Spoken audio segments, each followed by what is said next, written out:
Assalamualaikum warahmatullahi wabarakatuh. Perkenalkan, nama saya Soliha Ruswandi dengan nomor NIM 430402000025 dari kelas 1A Psikologi Islam, akan membawakan tema yang berjudul Zuhud dan akan membacakan sebuah hadis dari kitab Arba'in Nawawi, yaitu hadis yang ke-31 yang berbunyi, An Abil Abbasi Sahal bin Sa'di Sa'di radhiyallahu an. Dari Abil Abbas Sahal bin Sa'id Sa'di, semoga Allah meridhoinya. Qala, ia berkata, Ja'a rajulun ilan Nabi sallallahu alaihi wasallam. Ada seorang laki-laki yang datang kepada Rasulullah sallallahu alaihi wasallam. Faqala, kemudian ia berkata, Ya Rasulullah, wahai Rasulullah, dullani ala amalin, tunjukkanlah kepadaku atas amal atau perbuatan, idza amiltuhu, yang apabila saya mengerjakannya, ahabbani Allah, niscaya Allah mencintainya, wa ahabbani nas, dan manusia pula mencintainya. Faqala, kemudian Rasulullah SAW menjawab, izhad fid dunya, zuhudlah engkau atas dunia, yuhibbuka Allah, niscaya Allah akan mencintaimu. Wazhad, dan zuhudlah engkau fi ma'in dan nas, atas apa yang ada di tangan manusia, yuhibbukan nas, dan niscaya manusia juga akan mencintaimu. Hadis Hasan rawahu Ibnu Majah, hadis yang diriwayatkan oleh Ibnu Majah, wa ghairuhu, dan lainnya, biasanid hasanatin, dengan sanad yang baik atau hasan. Hadis ini berkisah tentang seorang laki-laki yang datang kepada Rasulullah SAW dan berkata, Ya Rasulullah, tunjukkanlah kepadaku atas sebuah amalan atau perbuatan yang niscaya Allah mencintainya dan dicintai oleh manusia. Rasulullah menjawab, zuhudlah dalam dunia, maka niscaya Allah akan mencintaimu, dan zuhudlah dengan apa yang ada di tangan manusia, niscaya ia akan mencintaimu pula. Hadis ini menceritakan tentang apa itu zuhud. Orang yang zuhud itu ialah orang yang meninggalkan sesuatu yang tidak dibutuhkan dalam dunia, yang hanya menggunakannya apabila itu dianggap sebagai kebutuhan mendasar. Tapi orang zuhud itu bukanlah orang yang berpakaian compang-camping atau berpakaian yang tidak layak lah. Bukan, zuhud itu bukan yang seperti itu. Yang dimaksud zuhud itu adalah orang yang meninggalkan sesuatu yang tidak dibutuhkan oleh dunia walaupun itu halal. Namun bisa saja orang yang zahid itu menggunakan sesuatu yang melebihi dari batasannya.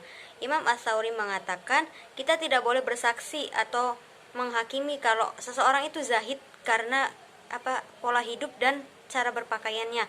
Karena kenapa? Karena zahid itu sifatnya ma fi qalbi, yaitu berada di dalam hati.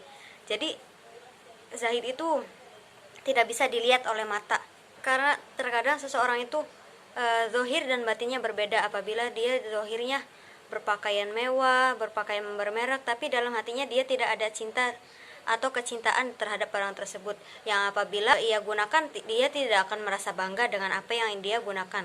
Dan apabila dia kehilangan barang itu, dia juga tidak akan merasa sedih atas kehilangannya. Karena ada juga orang yang dia tuh secara zahir seperti zahid lah, berpakaiannya sederhana, pola hidupnya juga sederhana, tapi di hatinya dia tuh ada rasa ingin dipuji oleh seseorang, atau ada rasa ingin dianggap bahwa dia itu adalah seseorang yang zahid. Kalau dia bersikap begini kan berarti dia masih membutuhkan perhatian dari orang-orang, dan perhatian dari orang-orang itu bersifat duniawi. Berarti dapat diartikan kalau apa yang dia lakukan itu belum zahid, karena masih memiliki sifat duniawi. Karena hakikat dari zihad atau zahid itu sendiri adalah untuk membersihkan hati dari kecintaan terhadap duniawi. Kecintaan terhadap duniawi itu dibagi menjadi dua, ada yang materialis dan ada yang bukan materialis. Yang materialis itu contohnya kayak rumah, uang, pakaian, jabatan. Dan apa itu cinta dunia yang bukan termasuk materi? Yaitu sebuah pujian. Pujian itu bukan materi tapi masih masuk ke dalam dunia. Kalau seseorang itu dia soleh, dia berbuat zahid, berbuat baik karena masih ingin dipuji oleh orang lain, itu namanya bukan zahid. Itu tandanya dia masih mencintai dunia. Sufyan Ats-Tsauri pernah ditanya tentang apa itu zahid, dan beliau menjawab, zahid adalah pendek angan-angan. Pendek angan-angan di sini berarti dia itu menerima apa yang ada. Dia tidak banyak menuntut atau tidak banyak meminta. Karena banyak orang yang tidak punya apa-apa atau hidupnya sederhana dan biasa-biasa saja, tapi dalam hatinya dia menginginkan jabatan, menginginkan harta lebih, atau menginginkan pakaian yang bagus, dia tidak bisa mewujudkannya. Akan tetapi hal itu tetap menjadi keinginan di dalam hatinya. Dan orang yang seperti itu tidak bisa dikatakan zuhud walaupun hidupnya sederhana dan biasa-biasa saja, karena keinginannya yang melambung tinggi, namun dia tidak bisa mengimbangi dengan kerjanya. Dan Sufyan Ats-Tsauri juga mengatakan orang zuhud ialah orang yang bersyukur apabila mendapatkan nikmat dan bersabar apabila mendapatkan musibah.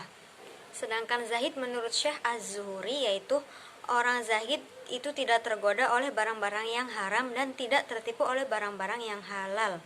Mengapa demikian? Karena ketika ada barang haram yang mendekatinya, dia langsung menolak dan bergegas menjauhi tentang hal-hal yang haram tersebut. Sedangkan contoh dari tidak tertipu dari barang-barang yang halal adalah apabila ada yang bagi hadiah kayak gitu, dia tidak tergoda. Ada yang bagi sodako, bagi infak, dia tidak tergoda walaupun itu hakikatnya halal, karena pertimbangan halal tersebut tidak sesederhana apa yang dilihat. Karena bisa saja dari hadiah atau sodako-sodako itu hati kita terpaut pada seseorang yang memberikan hadiah atau sodako itu kepada kita, sehingga kita menjadi ketergantungan lah, oh dia ngasih ke kita, jadi kita harus baik ke dia. Dan tidak tergoda barang-barang yang halal juga dapat diartikan seseorang itu menggunakan barang-barang yang halal tidak melebihi batasannya, jadi sewajarnya saja, sebutuhnya saja, sesuai takaran dalam penggunaannya.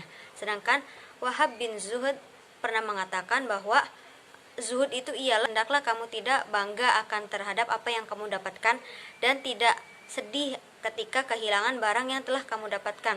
Contohnya misalnya kita mendapatkan sesuatu yang duniawi seperti uang atau hadiah, nah kita tidak bangga akan itu.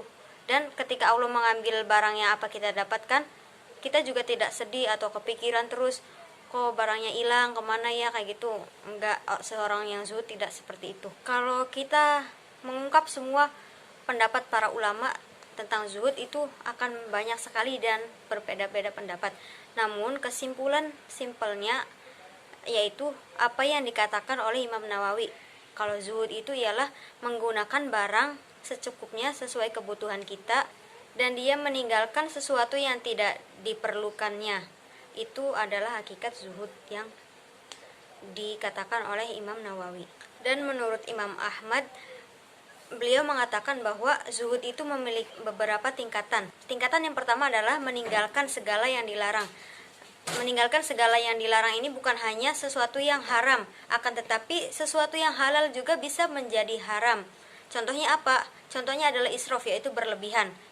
Karena apabila kita menggunakan sesuatu secara berlebihan itu jatuhnya akan haram. Jadi kita ya menggunakan sesuatu itu secukupnya dan seperlunya, seperti apa yang dikatakan oleh ulama-ulama sebelumnya. Dan tingkatan yang pertama ini diperuntukkan untuk orang-orang yang awam.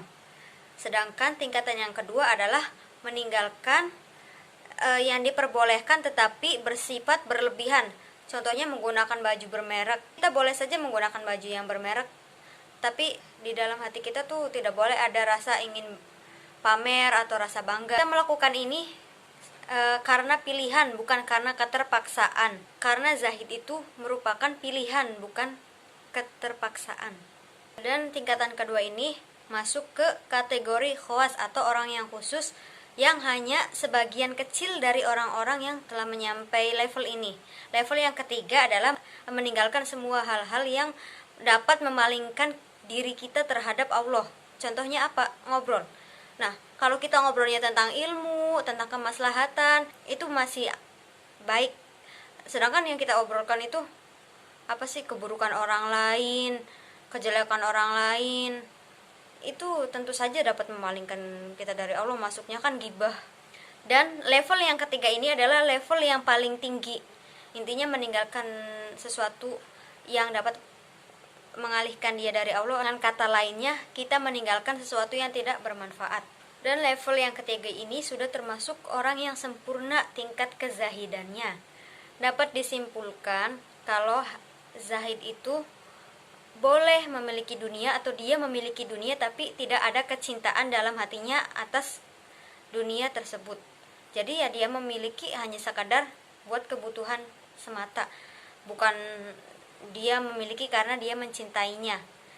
Jadi saat dia kehilangan apa yang dia miliki, dia tidak akan merasa sedih karena hakikatnya apa yang kita miliki itu adalah milik Allah Subhanahu wa taala. Bahkan kita tidak bisa sombong atas diri kita karena diri kita itu sesungguhnya milik Allah Subhanahu wa taala dan kita juga akan kembali kepadanya.